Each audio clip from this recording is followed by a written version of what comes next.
আলাইকুম আরহামতুল্লাহি ওবারাকাতু ইন্নাল হামদুলিল্লাহ নাহমাদুহু ওয়া নুসাল্লি আলা রাসূলিহিল কারীম আম্মা বা'দ। প্রশংসা আল্লাহর জন্য, শান্তি অবতীর্ণ হোক জনাবে মুহাম্মদুর রাসূলুল্লাহ সাল্লাল্লাহু আলাইহি ওয়াসাল্লামের প্রতি।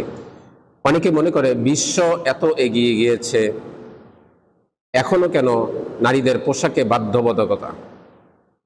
এর উত্তর হচ্ছে, আজকে এই সমাজে পোশাকের বাধ্যবাধকতা থাকার কারণে শালীনতা এবং সামাজিকতা রক্ষা পেয়েছে। আজকে মুসলিমদের নারীদের দেখে অন্য বিধর্মী নারীরাও শালীন পোশাক পরে রাস্তায় বের হয়। কোরআনুল কারীমের সূরাতুল আহজাবের 33 নম্বর আয়াতে আল্লাহ সুবহানাহু ওয়া তাআলা বলছেন, আকারনা ফি বুয়ুতিকুন্না ওয়ালা তাবাররুজনা তাবাররুজাল জাহিলিয়াতিল উলা। তোমরা ঘরেই অবস্থান করো আর জাহিলি যুগের নারীদের ন্যায় তোমরা রাস্তায় বের হইও না। অর্থাৎ নিজেদেরকে প্রদর্শনের জন্য রাস্তায় বের হইও না। খোলামেলা পোশাক পরে, নগ্ন পোশাক পরে রাস্তায় বের হইও না। নগ্নতার প্রদর্শনী পূর্বেও ছিল। অনেক মানুষ আছে যারা নগ্নতা হওয়াকে পছন্দ করে। জাহিলি যুগের নারীরা, জাহিলি যুগের সমাজ, তারা নগ্নতা পছন্দ করত। এই জন্য কাবা ঘরে তারা তাওয়াফ করত নগ্ন অবস্থায়। আজকে যেমন নারীদের পোশাকের স্বাধীনতা চায়, অর্থাৎ খোলামেলা পোশাক পরতে চায়, এরকম জাহিলি যুগের অভ্যাস ছিল। জাহিলি যুগের লোকেরা এরকম কাজ করত, তারা নগ্ন হয়ে উলঙ্গ অবস্থায় কাবা ঘর তাওয়াফ করত। তো আপনি যে নগ্ন হতে চাচ্ছেন, এটা তো আপনার জাহিলিয়াত, অজ্ঞতা, মূর্খতা। মূর্খ সমাজকে আল্লাহর মনোনীত একটি ধর্ম দেওয়া হয়েছে ইসলাম, যা শান্তির ধর্ম এবং যা শালীনতা, ভদ্রতা শিক্ষা দেয়।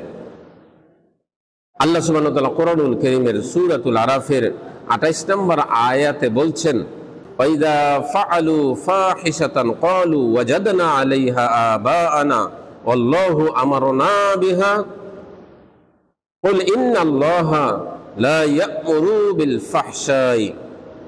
আল্লাহ সুবহানাহু ওয়া তাআলা বলছেন, ওয়াইদা ফাআলু ফাহিশাতান, যখন তারা অশ্লীল কর্মকাণ্ড করে, অশ্লীল কাজ করে, তখন তারা বলে ক্বালু ওয়াজাদনা আলাইহা আবাআনা, এটা আমাদের বাপদাদাদের করতে দেখেছি।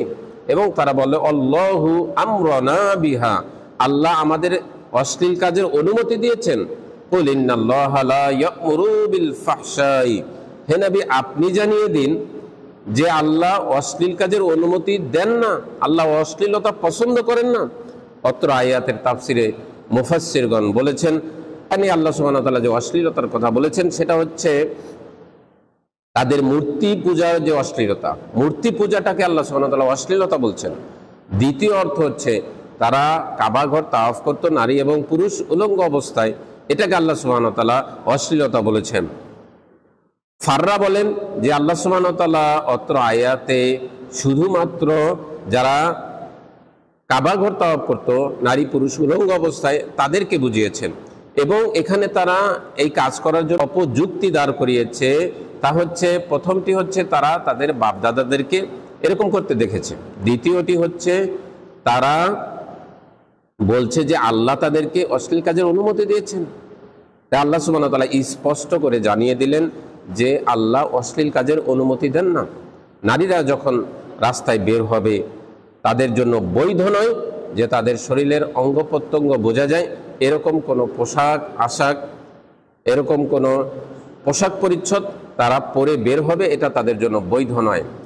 নবী মুহাম্মদ সাল্লাল্লাহু আলাইহি ওয়াসাল্লাম এই ব্যাপারে মুসলিমের 5704 নম্বর হাদিসে রয়েছে, নিসাউন কাসিয়াতুন আরিয়াতুন মুমিলাতুন মাইলাত রুউসুহুন্না কাসনিমাতিল বুখতিল মাইলাতি লা ইয়াদখুলুনাল জান্নাতা ওয়া লা ইয়াজিদনা রিহাহা। নবী মুহাম্মদ সাল্লাল্লাহু আলাইহি ওয়াসাল্লাম বলেছেন, কিছু নারীরা হবে এরকম যারা পোশাক পরিহিত অথচ তারা উলঙ্গ, অন্যকে নিজের প্রতি আকৃষ্ট করবে এবং নিজেরাও তাদের প্রতি আকৃষ্ট হবে। লা ইয়াদখুলুনাল জান্নাতা, তারা জান্নাতে প্রবেশ করবে না। ওয়া লা ইয়াজিদনা রিহাহা, এবং জান্নাতের ঘ্রাণও তারা পাবে না। অথচ জান্নাতের ঘ্রাণ বহু দূর থেকে পাওয়া যায়, জান্নাতের ঘ্রাণও তারা পাবে না যারা অশ্লীল কর্মকাণ্ড করে, যারা অশ্লীলতাকে পছন্দ করে, যারা বর্তমান সমাজেও দাবি করছে নারীদের পোশাকের স্বাধীনতা, অর্থাৎ তারা খোলামেলা পোশাক পরতে চায় পাশ্চাত্যের মতো, এটা অবশ্যই ইসলামিক নিয়মে মুসলিম সমাজে সেটা বৈধ হতে পারে না। আসসালামু আলাইকুম ওয়া রাহমাতুল্লাহি ওয়া বারাকাতুহু।